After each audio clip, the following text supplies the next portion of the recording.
இன்றைக்கி நம்ம என்ன பண்ண போகிறோம்னு பார்த்தீங்கன்னா பீரோலே பார்த்துருப்பீங்க இந்த Beast Asus ROG STRIX G17 அதை தான் அன்பாக்ஸ் பண்ணி ரிவ்யூ பண்ண போகிறோம்.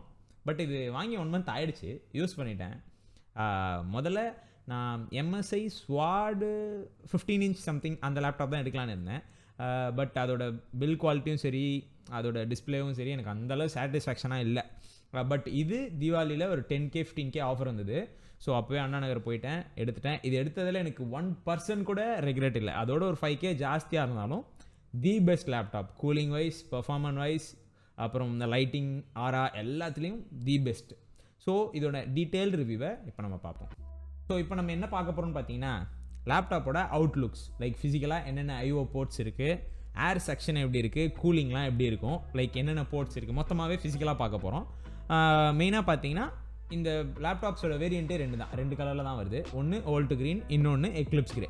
நான் ஓல்டு க்ரீன் தான் எடுக்கலான்னு போனேன், பட் பார்த்தீங்கன்னா எனக்கு இந்த எக்லிப்ஸ் கிரே ரொம்ப பிடிச்சிருந்தது. அந்த ஒயிட் கலர் டாட்ஸ் கேலக்ஸி மாதிரி இருந்தது. ஸோ அதனால் நான் எக்லிப்ஸ் கிரேவுக்கே போயிட்டேன். பில் குவாலிட்டி வைஸ் பார்த்தீங்கன்னா கேமிங்க்கு ரொம்ப ஹார்ஷாக யூஸ் பண்ணாலும் நல்லாயிருக்கும். மற்றபடி பார்த்தீங்கன்னா உங்களுக்கு போர்ட்ஸ் பார்த்தீங்கன்னா 3.5mm ஆக்ஸ் கொடுத்துருக்காங்க. அப்புறம் 2 3.2 Gen 1 USB-A கொடுத்துருக்காங்க. பின்னாடி பார்த்தீங்கன்னா Gen 2 USB 3.2 Type C கொடுத்துருக்காங்க. 2 போர்ட்டு, ஒன்று நீங்கள் சார்ஜிங் யூஸ் பண்ணிக்கலாம், இன்னும் நார்மலாக ட்ரான்ஸ்ஃபர்ஸ்க்கு யூஸ் பண்ணிக்கலாம். அதுக்கப்புறம் பார்த்தீங்கன்னா ஒரு ஈத்தர்நெட் போர்ட், அதுக்கப்புறம் ஒரு HDMI போர்ட், HDMI எக்ஸ்டர்னல் டிஸ்பிளேக்கு, அதுக்கப்புறம் சார்ஜிங் போர்ட் 200 watts. இந்த USB Type C பார்த்தீங்கன்னா 100 watt வரைக்கும் உங்களுக்கு சப்போர்ட் பண்ணும், ரேபிட் சார்ஜ் பண்ணிக்கலாம். அதுக்கப்புறம் நம்மளுக்கு ஏர் செக்ஷன் பார்த்தீங்கன்னா ஃப்ரண்ட்டில் போகும், கீழேயும் மேலேயும் அந்த ஸ்பீக்கர் சைடே இருக்கும். அதுக்கப்புறம் 4 சைடு அவுட் இருக்குது. கீழே இங்கே ஒன்று, இங்கே ஒன்று, இங்கே 2, மொத்தம் 4 அவுட் இருக்குது. ஸோ கூலிங் வைஸ் நீங்கள் கவலையே பட வேணாம். அது 80 degree போயிட்டாலே ஃபேன் 4000 RPM போயிடும். கூலிங்காக மொத்த போர்ட்ஸையும் பின்னாடியே மேனேஜ் பண்ணி கொடுத்துருக்காங்க. அது ரொம்ப நல்ல விஷயம். நிறைய கேமர்ஸ்க்கு அந்த பின்னாடி கொடுத்துக்கிறது ரொம்ப பிடிச்சிருக்கு. ஸோ ஓவரால் இதோட வெயிட் பார்த்தீங்கன்னா ஒரு 2.8 kilos வரும். கொஞ்சம் வெயிட்டு தான், ஏன்னா இது 17 inch லேப்டாப், 15.6 இல்லை 17.4 inch லேப்டாப். ஸோ அதனால் இது கொஞ்சம் வெயிட்டாக தான் இருக்கும். பட்டு நீங்கள் ரொம்ப தூக்கிட்டுலாம் சுற்றுவீங்கனாலும் ஓகே தான். இது அந்தளவு ஹெவின்னு சொல்ல முடியாது. நீங்கள் ஈஸியாக எடுத்துகிட்டு போகலாம், கேரி பண்ணலாம். உங்களுக்கு நல்லாயிருக்கும். With like you get a big screen with some weight management, that's it. So overall பார்த்தீங்கன்னா பில் குவாலிட்டி 100 out of 100 சொல்லலாம், அவ்வளோ நல்லா இருக்குது. ஸோ அடுத்து நம்ம என்ன பார்க்க போகிறோம்னு பார்த்தீங்கன்னா ஸ்பெக்ஸுக்கு முன்னாடி இந்த பேக்கேஜிங் காமிச்சிடுறேன். இந்த பாக்ஸில் தான் வந்தது, சூப்பர் பாக்ஸில், ஃபுல் பிளாக்கில் இந்த பாக்ஸில் தான் கொடுத்தாங்க. வெறும் லேப்பும் சார்ஜர் மட்டும்தான் இருந்தது. ஸோ இதையும் காமிச்சிட்டேன், அப்புறம் காமிக்கலன்னு சொல்லக்கூடாது.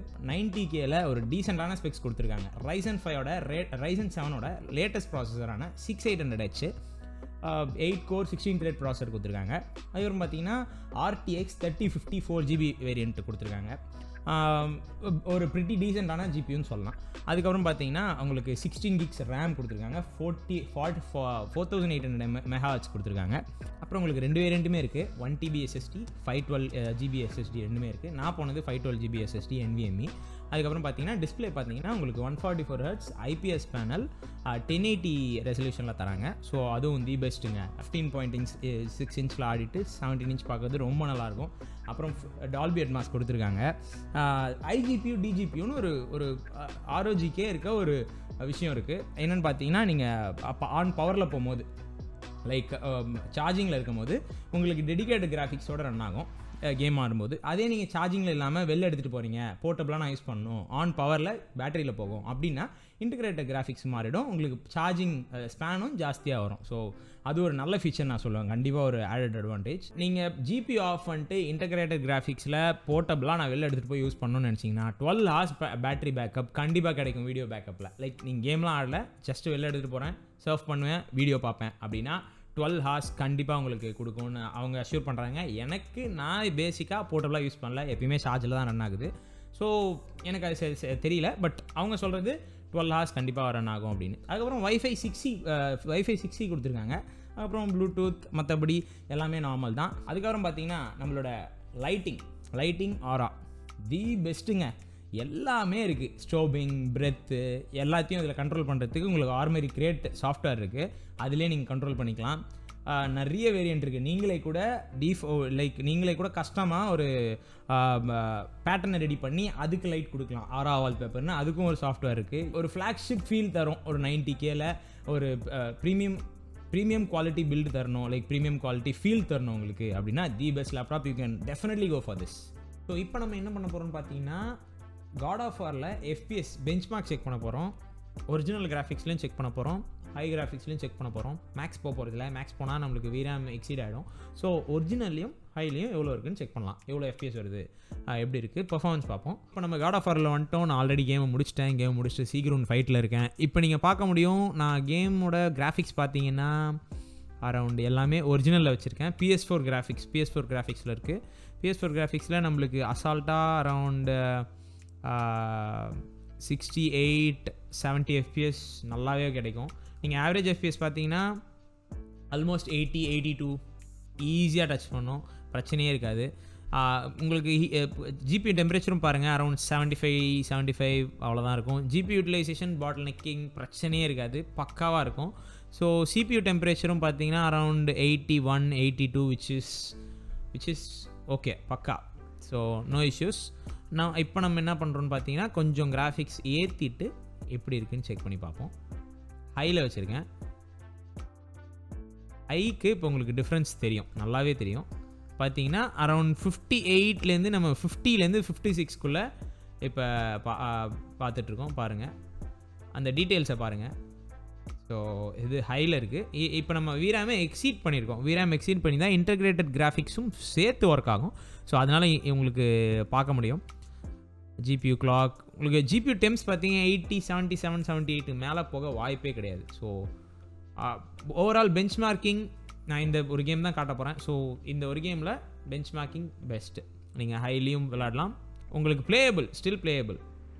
ஸோ ஒரே ஒரு இஷ்யூன்னு கூட நான் சொல்ல மாட்டேன். ஒரே ஒரு ப்ராப்ளம் பார்த்தீங்கன்னா நீங்கள் கேமில் வந்தோடனே ஃபேன் சவுண்டு பார்த்தீங்கன்னா நல்லா கேட்கும், உங்களால் கேட்க முடியும். 4200 RPMல இருந்தானா கண்டிப்பாக ஃபேன் சவுண்ட் கேட்கும். அது ஒரு சின்ன இஷ்யூ தான். நீங்கள் ஸ்ட்ரீம் பண்ணும்போது அது கேட்கலாம், பட் நீங்கள் ஒரு நல்ல கண்டென்சர் மைக் வச்சுருந்தீங்கன்னா கண்டிப்பாக அதெல்லாம் கேட்காது.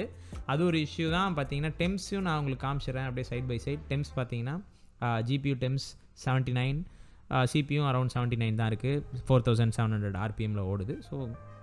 ஸோ இது ஒரு பிரச்சனை நான் சொல்ல மாட்டேன், எல்லா லேப்டாப்லேயும் இருக்கிறது தான். ஸோ நெக்ஸ்ட்டு பார்த்தீங்கன்னா நம்ம God of War செக் பண்ணிட்டோம். இப்போ எல்லாருமே விளையாடுற ஃபேமஸான கேமான வேலரண்ட்டையும் செக் பண்ணுவோம். வேலரண்ட் ஒரு CPU இன்டென்சிவான கேம். இப்போ நம்ம GPU இன்டென்சிவான கேம் பார்த்தோம், CPU இன்டென்சிவான கேமையும் செக் பண்ணிவிடுவோம் எப்படி இருக்குது. So as you can see நம்ம வேலரண்ட் லான்ச் பண்ணிட்டோம். வேலரண்ட்டில் FPS பார்த்தாலே தெரியுது 144 லாக் ஆகிருக்கு. நான் உள்ளே போய் டெத் மேட்ச் காட்டுறேன். டெத் மேட்ச்சில் எவ்வளோ இருக்குன்னு நம்மளும் பார்ப்போம், செக் பண்ணலாம். ஸோ 99% பார்த்தீங்கன்னா 122 இருக்குது ஆவரேஜ் FPS.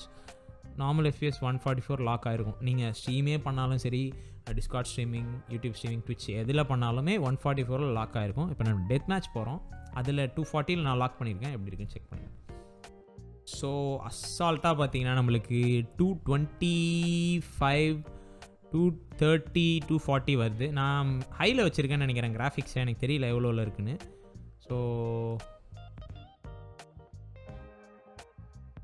ஸோ நான் மவுஸை யூஸ் பண்ணல, டச் பேட் யூஸ் பண்ணிகிட்ருக்கேன்.